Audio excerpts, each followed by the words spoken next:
টাঙ্গা নদী পুরো শুকনা, এই নদী দিয়ে এখান থেকে আপাকম যায়। Hello guys, welcome to our YouTube channel tourist couple বিডিতে আপনাদেরকে আরও একবার স্বাগতম নতুন ব্লগে।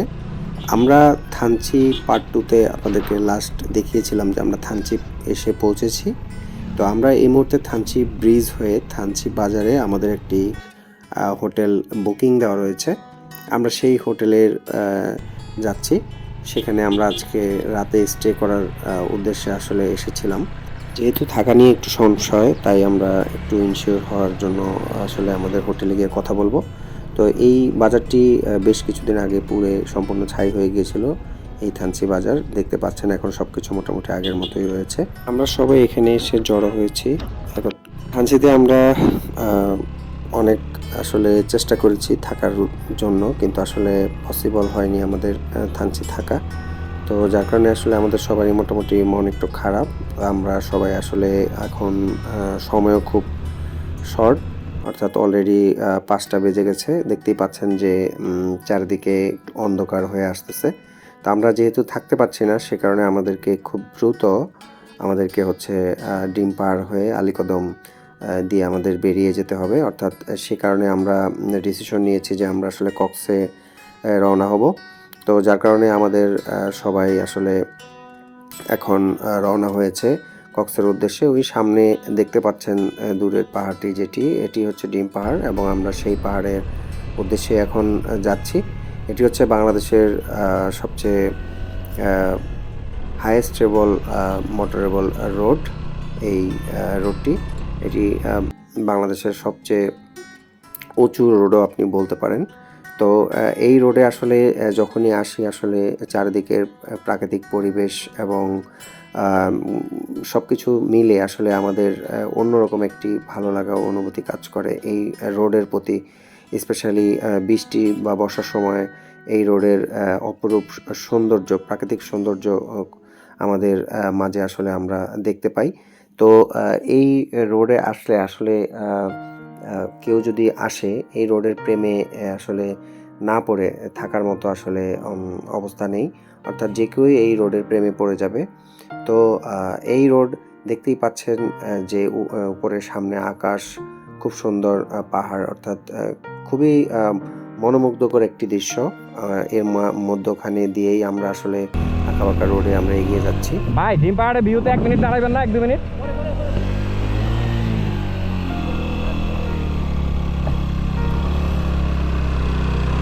আমাদের গ্রুপের মেম্বার দুজন, অর্থাৎ এই দুজন আমাদের গ্রুপ লিড দিচ্ছে, প্রিন্স ভাই এবং সোহাগ ভাই। ওনারা খুবই আন্তরিক এবং আমাদের জন্য ওনারা এতক্ষণ অপেক্ষা করেছিল।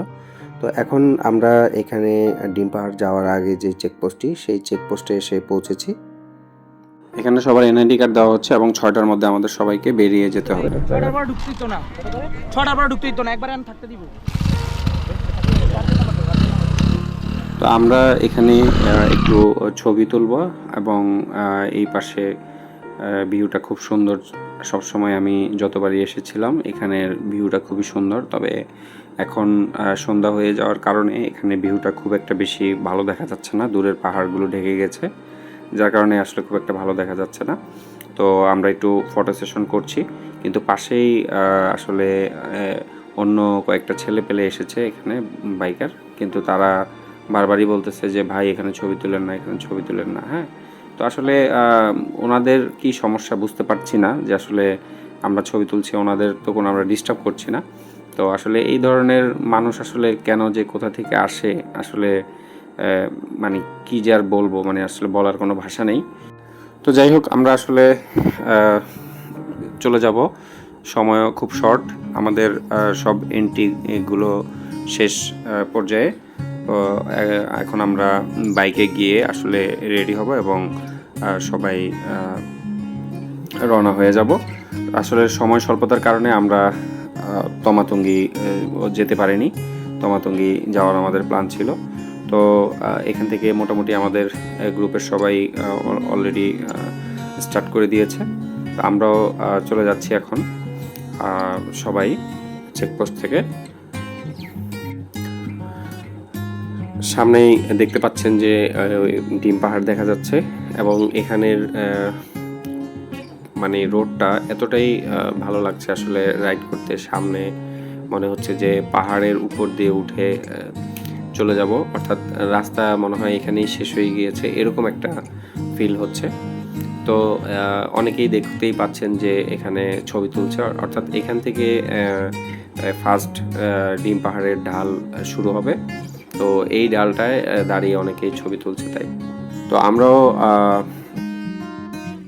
ব্যতিক্রম নয়, আমরাও দুটো ছবি এখানে দাঁড়িয়ে তুলে নিলাম। অ্যাকচুয়ালি আমাদের একটা ছোট ভাই আছে এখানে, দিনাজপুর থেকে এসেছে, তো তার কাছ থেকে আমরা দুটো ছবি তুলে নিলাম। তুলে আমরা আসলে যেহেতু সময় শর্ট, আমাদের ফোন বের করে আর আসলে অপেক্ষা করছি না, কারণ অলমোস্ট সবাই চলে গিয়েছে আমাদের গ্রুপের সবাই আসলে সামনের দিকে। তো আমরাও এগিয়ে যাচ্ছি। এখন ফার্স্ট ঢালে আমরা নামছি এবং নেমেই ডিম পাহাড়ের ফার্স্ট ঢাল শুরু হবে, অর্থাৎ উপর দিকে। এই ঢালটি মোটামুটি বেশ খানিকটা নিচু হয়ে উপরের দিকে উঠে গিয়েছে। তো দেখতেই পাচ্ছেন যে বাইকের একদম ফার্স্ট গিয়ার শিফট করে তারপর উঠতে হচ্ছে আমাদের। তো এখানে আমি লাস্ট যেবার এসেছিলাম তখন আসলে রাস্তার কন্ডিশন একটু খারাপ ছিল। এই জায়গাটাতে রাস্তা ভাঙা ছিল এবং এখানে বৃষ্টির সময় পানি পড়ে অনেকটা পিচ্ছিল ছিল, যার কারণে তখন উঠতে একটু সমস্যা হয়েছিল। আর তখন আমি অ্যাকচুয়ালি এফজেড নিয়ে এসেছিলাম। তো এফজেডের আসলে পাওয়ার খুবই কম, যার কারণে এখানে উঠতে অনেকটাই প্রেশার ক্রিয়েট করে উঠতে হয়েছিল আমাকে। তো এবার আসলে 4B নিয়ে আসার পরে আমি আসলে হিলে রাইড করতে আমার কোনো ওই ধরনের প্রবলেম আমি এখন পর্যন্ত ফেস করিনি। মোটামুটি খুব স্বাচ্ছন্দ্যেই রিল্যাক্সে বাইক উঠে গিয়েছে। তবে যেহেতু আমার এই বাইকটি আমি দীর্ঘদিন রাইড করেছি, তো বাইকটির বয়স অলমোস্ট 4 ইয়ার্স হয়েছে। তো যার কারণে আসলে বাইকটি একটু পারফরমেন্স আগের থেকে কিছুটা ল্যাগ করেছে। তো যাই হোক, দেখতেই পাচ্ছেন যে পাহাড়ের অপরূপ সৌন্দর্য, অর্থাৎ ডান পাশে সম্পূর্ণ পাহাড় এবং বাম পাশে পুরোই ওই দেখতেই পাচ্ছেন যে একেবারেই নিচু ঢাল, অর্থাৎ বাম পাশে যদি কেউ কোনোভাবে পড়ে যায় সে একদম পাহাড়ের নিচে পড়ে যাবে এবং এখান থেকে বাঁচার কোনো রকম চান্স নেই। তো অ্যাকচুয়ালি এইখানে সবাই মোটামুটি যারাই আসবেন সাবধানে রাইড করবেন। মাঝে মাঝে রোডে একটা বিট রয়েছে, এই বিটটা আসলে হঠাৎ ব্যালেন্সকে আপনার একটু প্রবলেম ক্রিয়েট করে।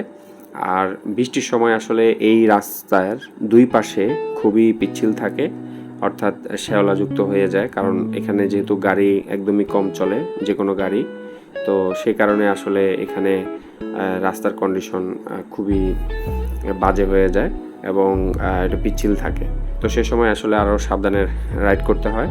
ডিম পাহাড়ে আমি এর আগে যতবার এসেছিলাম প্রত্যেকবারই আপ হিলে ওঠার সময় আমার দুই কান বন্ধ হয়ে আসে। অর্থাৎ আপনারা একটা জিনিস লক্ষ্য করবেন, যখন আপনি আপ অ্যান্ড ডাউন হিলে উঠানামা করবেন সেক্ষেত্রে আপনার কান হচ্ছে একটা বন্ধ হয়ে, অর্থাৎ একটু সাউন্ডলেস হয়ে যায় এবং পরে একটা সময় আপনি যদি মুখমণ্ডল নাড়াচাড়া করেন সেক্ষেত্রে আবার এটা ঠিক হয়ে আসে, কিন্তু আবার হয়। তো এটা আসলে অন্য সবার হয়েছে কিনা আমি জানি না, বাট আমার ক্ষেত্রে এরকমই হয়ে থাকে প্রত্যেকবারই, এবং অন্যদেরও হওয়ার কথা, কারণ এটি নর্মালি সবারই হওয়ার কথা, কারণ এটি একটি বায়ুমণ্ডলের উপর থেকে নিচে যাওয়ার সময় একটি চাপ প্রয়োগ হয়, যার কারণে এই সমস্যাটি হয়ে থাকে। তবে এটি সবাই ফিল করতে পারে না, অ্যাকচুয়ালি অনেকেই হয়তো বা বুঝতে পারে না বা ধরতে পারে না। তো সামনেই দেখতে পাচ্ছেন যে সেই ডিম আকার ডিম পাহাড়টি দেখা যাচ্ছে, অর্থাৎ ডিমের মতো, যেটি যার নামকরণ সে অনুযায়ী করা হয়েছে ডিম পাহাড়। এবং এখানের ওয়েদারটি দেখতেই পাচ্ছেন যে একটু মেঘলা মেঘলা আকাশ এবং দেখতে কুয়াশা কুয়াশা লাগছে। তো এখানের চারিপাশের প্রকৃতি আসলে খুবই সুন্দর, যেটি দেখে আসলে এই কারোরই মন জুড়িয়ে যাবে। তবে ডিম পাহাড়ে আসতে হলে আপনি দুই দিক দিয়ে আসতে পারবেন। একটা হচ্ছে যে আপনি চকরিয়া হয়ে ঢাকা থেকে বা যেখান থেকে আসুন, আপনি চকরিয়া হয়ে আলীকদম দিয়ে মানে অপোজিট সাইড থেকেও আপনি চাইলে আসতে পারেন। এবং সেই সাথে আপনি বান্দরবন হয়ে আপনি শহর হয়ে আপনি নীলগিরি হয়ে অর্থাৎ চিম্বুক নীলগিরি হয়ে আপনি ডিম পাহাড় থানচি হয়ে আসতে পারেন। তো দুই দিক দিয়ে আসা যাওয়া করা যায়, আপনার যেই রুট প্ল্যানে আপনার জন্য সুবিধা হবে আপনি সেদিক থেকেই আসতে পারেন। তবে আমি বেশিরভাগই বান্দরবন শহর হয়ে নীলগিরি চিম্বুক হয়ে থানচি হয়ে আমি আলীকদম অর্থাৎ এই ডিম পাহাড় ক্রস করে আলীকদম হয়ে আমি ম্যাক্সিমাম সময়ই কক্সবাজার হয়ে ট্যুর কমপ্লিট করেছি বা ঢাকার উদ্দেশ্যে রওনা হয়ে গিয়েছি। তো এই হচ্ছে মোটামুটি এখানে আসার ট্যুর প্ল্যান। আর এখানে আসলে সবাই অবশ্যই গ্রুপ নিয়ে অর্থাৎ কিছু সাথে দু একজনকে নিয়ে আসার চেষ্টা করবেন, কারণ হচ্ছে যে এখানে একটু দুর্গম এলাকার মতোই বলতে পারেন, যে আসলে নেটওয়ার্ক নেই অনেক জায়গাতে এবং অনেক জায়গায় হচ্ছে যে আপনার কোনো লোকাল লোকজনও দেখা যায় না। তো যার কারণে আপনি যদি এখানে কোনো প্রবলেমে পড়েন সেক্ষেত্রে আসলে আপনি একা আসলে সেটি আপনি আসলে সমাধান করতে একটু আপনার জন্য সমস্যা হয়ে দাঁড়াবে। যার কারণে আপনার সাথে যদি দুই একজন বা আরও বেশি লোক থাকে সেটি আপনি রিকভার করে আপনি যেতে পারবেন। তো এই হচ্ছে বিষয়। আমাদের গ্রুপ টিমের যে লিড দিচ্ছে সোহাগ ভাই আমাদেরকে আরও আর্লি এই রাইড করে বেরিয়ে যাওয়ার জন্য বলছেন। তো আমরা আসলে সেটাই চেষ্টা করব খুব দ্রুত বের হয়ে যাওয়ার জন্য। তো অলমোস্ট ডিম পাহাড়ের একদম খুব কাছাকাছি বলতে আমরা যেই জায়গাটিতে সবাই এসে দাঁড়াই ঠিক সেই জায়গার মধ্যেই আমরা আছি এখন। সামনেই সেই চায়ের দোকান অর্থাৎ একটি ছোট্ট টমঘর এবং ডাইনে হচ্ছে ডিমাকার যেই জায়গাটি, এই যে সেই জায়গাটিতে আমরা রয়েছি এই মুহূর্তে। এই জায়গাটিতে মোটামুটি আমি প্রত্যেকবার আসলে আমরা দাঁড়াই এবং এখানে আমরা রং চা খাই এবং ডিম পাহাড়ের সৌন্দর্য উপভোগ করি। তো এখানে মোটামুটি দেখতে পাচ্ছি যে আরও কয়েকটা ঘর তৈরি হয়েছে, এই যে দুটি, আরও সামনেও আরও দুটি দেখতে পেয়েছেন। তো আমরা এখন এখানে স্টে করছি না, কারণ যেহেতু সময় নেই, অলমোস্ট সন্ধ্যা হয়ে গিয়েছে, তাই আমরা এখানে আর স্টে না করে আমরা চলে যাচ্ছি। কারণ আসলে এখন ভিউটাও খুব ভালো দেখা যাচ্ছে না পাহাড়ের চারিপাশে, অ্যাকচুয়ালি ঘোলা সাদা হয়ে রয়েছে মেঘের কারণে, অর্থাৎ সে কারণে মানে পাহাড় থেকে যেই অন্যান্য পাহাড়ের যেই সৌন্দর্য বা অন্যান্য পাহাড়ের যে দৃশ্য সেগুলো দেখা যাচ্ছে না, চারিপাশে সাদা হয়ে রয়েছে। তো আমরা চলে যাচ্ছি। অ্যাকচুয়ালি এর আগে যে কবারই আসছিলাম মোটামুটি এই জায়গাটিতে দাঁড়িয়েছিলাম, তো এবার আসলে সেটা মিস করছি। আসলে চলে যাচ্ছে যেহেতু দেখতেই পাচ্ছেন। তো ডিম পাহাড় অর্থাৎ প্রায় 2500 ফিট উপরে এই রাস্তাটি, অর্থাৎ 2500 ফিট উপরে আমরা এই মুহূর্তে রয়েছি। তো এখান থেকে আমাদের আলীকদম মোটামুটি বেশ খানিকটা দূরে, অর্থাৎ অনেকক্ষণ আমাদের রাইড করতে হবে এই রোডে। এবং এই রোডটা কিন্তু মোটামুটি অনেকটাই শুনশান এবং নীরব। এই বাম পাশে দেখতে পাচ্ছেন যে একটি রোড গিয়েছে মাটির, এটি সম্ভবত মারাংতংয়ের রাস্তা, মারাংতং পাহাড়, সেখানে অনেকেই ক্যাম্পিং করে থাকেন এবং যেয়ে থাকেন। তো আমরা আসলে যেহেতু থানচিতে থাকতে পারিনি, যার কারণে আমরা অনেকগুলো স্পট মিস করেছি, তাই আমরা আসলে চলে যাচ্ছি। যেহেতু রাতে গিয়ে আবার কক্সবাজারের হোটেলে উঠতে হবে, তাই একটা প্রেশার রয়েছে, যার কারণে আমরা আসলে খুব একটা বেশি আর কোথাও লেট করতে চাচ্ছি না। তবে আপনারা যারাই আসবেন থানচিতে অবশ্যই খোঁজ খবর নিয়ে আসবেন, কারণ এখানে ম্যাক্সিমাম টাইমই আসলে এখন রেস্ট্রিক্টেড থাকে এবং আপনাকে চেকপোস্টে সঠিক সময়ে ইন এবং আউট হতে হবে।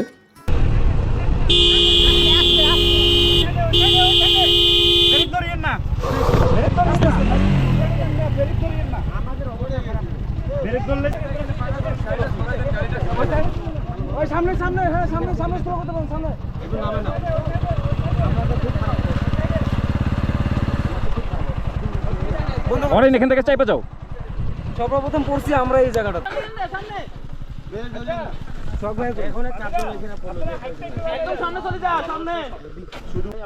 এ হে, ওনার তো স্লিপ কাইটা পুরো হয়ে গেছে।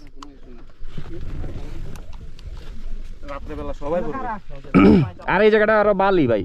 এই তো ব্রেক দোষ, আমরা তো ওনাদেরকে দেখি, আমরাও স্লো ছিলাম, আপনার পিছলে গেছে না, এখানে ওনারা সবাই ধরে ফেলছে না, এদিকে আসলে তো গাড়িতে তো তাড়াতাড়ি তো ব্রেক না ব্রেক করে না, আমরা আস্তে আস্তে নেমে যেতাম।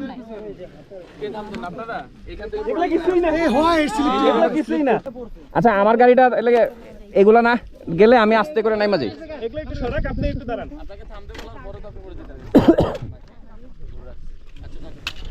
আরে আমি তো ভাবছি সোজা নাইমা যাবো এখানে, না আমি ভাবছি সোজা দিক না যাবো। আরে হ্যাঁ এই বিটটার কারণে এই ভেজালটা।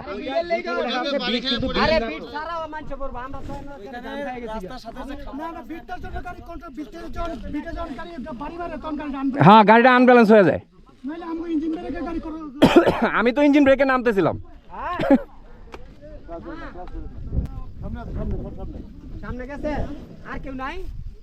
না নাই আর নাই। ওই দুনো জোড়া তাই বলছে এই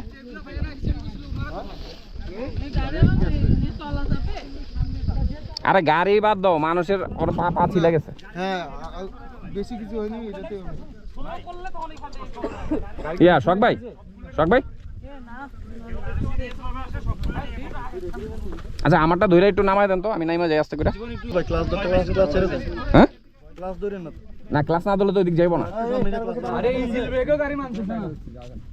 শখ ভাই ধরে রাখছে ক্লাস ছাড়েন, ক্লাস ধরবেন না, গিয়ারে ফেলান, গিয়ারে ফেলান। হ্যাঁ এখন আস্তে আস্তে ক্লাস ধরবেন, ছাড়েন, গাড়ি স্টার্ট করেন, গাড়ি স্টার্ট করেন। হ্যাঁ ক্লাস ছাড়েন আস্তে আস্তে, ক্লাস ধরেন, ডানে ডানে ঢুকে যান, ডানে ঢুকে যান। বালুটা মাইকটা ভয় দেখাইতে বালুটা এই গুলো তো ডান ডান ডান ধরা আছে গাড়ি। ওদিকে টাকা দিন, টাকা দিন না। আরে সমস্যা নাই, আপনি নরমালি চালান ভাই, হালকা পিছনে চারটা বাইল মারবে যান। গাড়ি কোদিকে দেন? টাকা ওদিকে ঘুরেন না। হ্যাঁ টাকা ওদিকে ঘুরেন। এবার ঘুরান, এবার এবার যান। আর ধরছে আপনি আস্তে আস্তে যান না। হ্যাঁ হইছে হইছে, এবার যান। যান যান। আর আকু যান, আকু যান।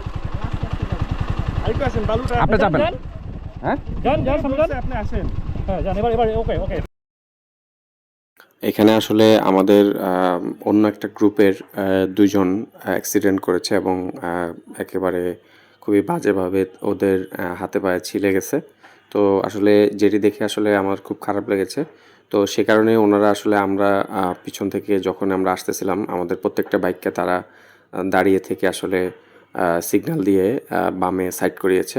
তো আমিও আসলে সে কারণেই বামে সাইড করেছি এবং দেখতেই পেয়েছেন যে আমার গাড়িটা কীভাবে স্লিপ করলো।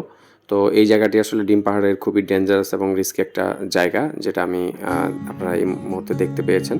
আসলে যেহেতু একটা দুর্ঘটনা ঘটেছে তাই আমরা আসলে এই দুজনকে রিকভার করে নিয়ে যাব।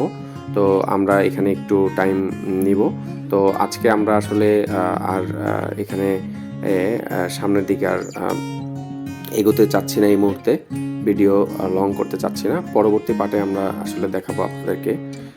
তো দেখতেই পাচ্ছেন কি পরিমাণ খাড়া ঢাল, আসলে রিস্ক হওয়াটাই স্বাভাবিক। তো আমরা আজকে এই পর্ব থেকে বিদায় নিচ্ছি। পরবর্তী পর্বতে আমরা কক্সবাজার কীভাবে পৌঁছালাম সেটা আমরা আপনাদের মাঝে শেয়ার করব। আজকের মতো বিদায়, সবাই ভালো থাকবেন। আসসালামু আলাইকুম, আল্লাহ হাফেজ।